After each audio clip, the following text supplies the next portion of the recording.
বিসমিল্লাহির রহমানির রহিম। আসসালামু আলাইকুম। আমার প্রিয় ভাই বোনেরা কেমন আছো? আশা করি খুব ভালো আছো। আল্লাহর অশেষ মেহেরবানিতে আমিও অনেক ভালো আছি।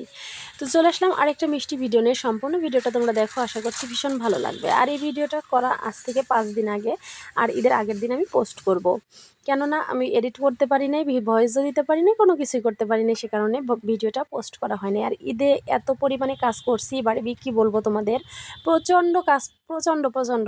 আমি পুরো মানে বাড়ির মনে হয় একটা সুতা বা একটা কাঠি পর্যন্ত ধোয়া বাকি রাখি নাই, কিন্তু কোনো কিছু তোমাদের সঙ্গে শেয়ার করতে পারি নাই, কারণ আমি মানে খুব অসুস্থর মধ্যেই কাজগুলো করছি। আমার একদমই ভালো লাগে না যে এত ভিডিও এডিট কে করবে আর কি দিয়ে কী হবে। তো যাই হোক, সব কিছু মিলে কোনোভাবে সম্ভব হয় নাই আমার আর ভিডিও করা। তো দেখতেই পাচ্ছ আমি ভীষণ পরিমাণে অসুস্থ। তারপরেও ঈদের এই কাজগুলো না করলেই না মনের মধ্যে শান্তি লাগবে না, ঈদ ঈদ মনে হবে না, সে কারণেই এই কাজগুলো করতে মানে শুরু করে দিছি।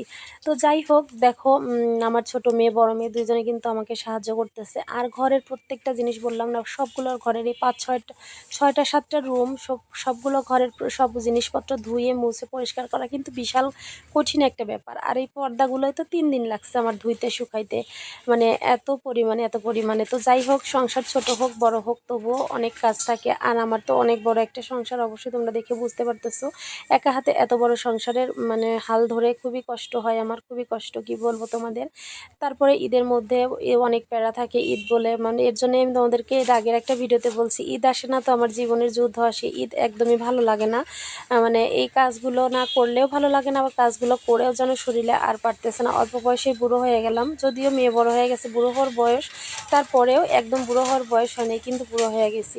তো যাই হোক, খুবই কষ্ট করে কাজগুলো মানে শেষ করার চেষ্টা করতেছি। দেখো খুব তাড়াহুড়ো করতেছি। আর কিছু জিনিস ছিল চার থাকে আমার শ্বশুরের, সেগুলো আবার আলমারিতে তুলে রাখলাম, কেননা নোংরা পড়বে, ধোয়া জিনিস যেহেতু, এ কারণে আবার ভিতরে তুলে রাখলাম যেন ঘর ঝাড়ার সময় ময়লাগুলো না পড়ে। তো যাই হোক, সমস্ত কিছু দেখো আমার 2টা মেয়ে আমাকে সাহায্য করতেছে তুলতে।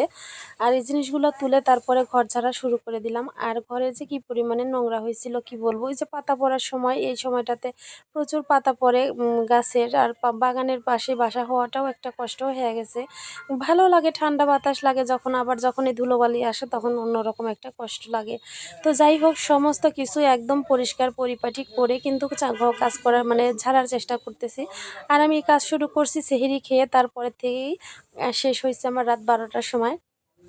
কিছু করার নাই, এভাবেই চলছে। আর এই ঘর ধরো 2টা ঘর করে করছি, কিন্তু প্রত্যেকটা ঘরে তো অনেক বেশি ফার্নিচার, সেগুলো ধোয়া আছে, পরিষ্কার আছে, পানি মানে সব জিনিসপত্র ভিতরে তোলা আছে, সেগুলো বের করে ধোয়া, শুকানো, মোছা, আবার ভিতরে তুলে গুছিয়ে রাখা, এই যে সব কিছু মিলে না হয়ে ওঠে নাই আসলে ভিডিও করা। সে কারণে কোনো কিছু ভিডিও করিনি, এই একটা ভিডিও করছিলাম, ভাবলাম আজকে পোস্ট করে দিই ঈদের আগে। ঈদের আগের ভিডিও আবার ঈদের পরে পোস্ট করব, সেটা কেমন লাগে দেখতে, সে কারণেই আবার বলতে কি বলে ফেলতেছি আসলে। ভয়েস দেওয়ার মাঝে মেয়ের বাবা চলে আসছে, তো বাজার থেকে বারবার একটা কথা জিজ্ঞেস করতেছে, ওকে উত্তর দিতে হইতেছে, সে কারণে আসলে হিমশিম খেয়ে যেতেছি। তো যাই হোক, এখন ঘর ঝাড়াঝাড়ি শেষ। আর দেখো কত ময়লা, এত ময়লা কি বলবো। আর ফ্রিজ পরিষ্কার এই ঘরেরটা আজকেই করে ফেলছিলাম, তার কারণ মানে যে ঘরে ঢুকতেছি সেই ঘর একদম কমপ্লিট করে বের হইতেছি, এই ঘরে ফ্রিজটা আজকেই পরিষ্কার করে ফেলছি।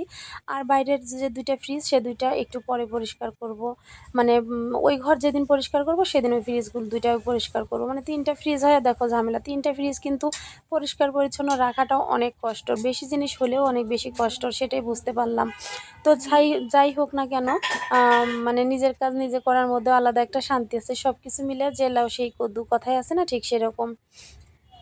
তো যাই হোক, আর কি বলবো তোমাদের, এই দেখো এই যে সোফা সেটের নিচ দিয়ে কি পরিমাণে ঝুল মানে পড়ে গেছিলো, কি বলবো, মানে প্রচুর ঝুল, প্রচুর। আর এই ঝুলের মাঝ দিয়ে যেন ধুলা এত পরিমাণে উঠছে। আর এই মানে ডাস্ট অ্যালার্জি আমার, তো এই ধুলাবালির জন্য আরও বেশি ঠান্ডা লেগে জ্বর এসে যা তা অবস্থা হয়ে গেছিলো ঈদের আগের দিন। আজকেও এখনও পর্যন্ত অনেক কাজ করতে হচ্ছে, অনেক কাজ, তার মধ্যেও মানে অসুস্থ প্রচণ্ড পরিমাণে, কি বলবো তোমাদের, খুবই খারাপ লাগতেছে, শরীরটা একদমই ভালো লাগতেছে না। আর এই যে দেখো কানের দুল, নাকের ফুল, গলার দুল, হাতের চুড়ি সমস্ত কিছু খুলে ফেলছি চুলকানির যন্ত্রণায়। এই যে ধুলাবালির জন্য আমার প্রচুর চুলকায় শরীর, আর মুখ টুক ফুলে গেছে, হাত পা ফুলে গেছে, মানে খুবই খারাপ অবস্থা আমার। তো যাই হোক, এখন এইখানে কিছু জিনিস আছে সেগুলো হচ্ছে একটু মাজা ঘষা করে নিব, তারপরে রেখে তারপর আরও অনেক কাজ আছে। চালের মধ্যে থেকে পাতাগুলো ঝাড় দেওয়া পারাইছি, সেগুলো হচ্ছে তোমার বস্তার মধ্যে ভরে ভরে রাখতেছি। একজন আছে, এক ভাবি আছে, ভাবিকে দিয়ে দিব। সে কারণে এগুলো দ্বারা আমরা কি করব, আমাদের তো লাইন গ্যাস কোনো সমস্যা হয় না রান্না করার। আমার শখের চুলা আছে, সেটা ওই যে খড়ি টড়ি কিনে নিয়ে এসে রান্না করি। পাতা দিয়ে তো সম্ভব না রান্না করা, পাতা পুঁতে দিয়ে পারিও না। যাই হোক, আগে পারতাম, গ্রামের মেয়ে সবই পারি, কিন্তু এখন ওই যে অভ্যেস ছেড়ে গেছে, তো একটু মানে মানে কি বলে উঁচুতে উঠে গেছি, চোখটা কপালে উঠে গেছে, এটা হচ্ছে ব্যাপার। আর এই যে দেখো কি পরিমাণে ময়লা, ঘর ঝাড়ার ময়লা, পাতা পড়ছে সেগুলোর ময়লা, সব কিছু যে কি দূর অবস্থা গেছে আমার, তোমাদের কেমনে বোঝাবো জানি না। যাই হোক, খুবই কষ্ট গেছে। এখন বাইরেটা পরিষ্কার করলে আমার বাইরে এই নোংরাগুলা একটু মানে শান্তি পাই, কেননা যে বৃষ্টি বৃষ্টি ভাব তো আজ কতদিন হলেই চলতেছিল। সে কারণেই হচ্ছে বাইরেটা আমি কমপ্লিট করে ঘরের যে ফার্নিচার মোছামুছি হাবিজাবি ওগুলো পরে করব। বললাম না, রাত 12টা পর্যন্ত কাজ করছি। তো যাই হোক, এই কারণে চলে আসছি বাইরে। আবার যে কিছু জুতো আছে সেগুলোও দেখলাম যে নোংরা হয়ে গেছে, ভাবলাম যে এগুলো একটু ধুয়ে পরিষ্কার করে নেই, পা দিতে গেলে আবার নোংরা লাগবে পায়ে। সে কারণে আবার সেগুলো জুতাগুলো দেখো ধুয়ে পরিষ্কার করে নিলাম। আর এই যে উঠোনটার মধ্যেও অনেক নোংরা আছে, এগুলো এখন পরিষ্কার করে নিব।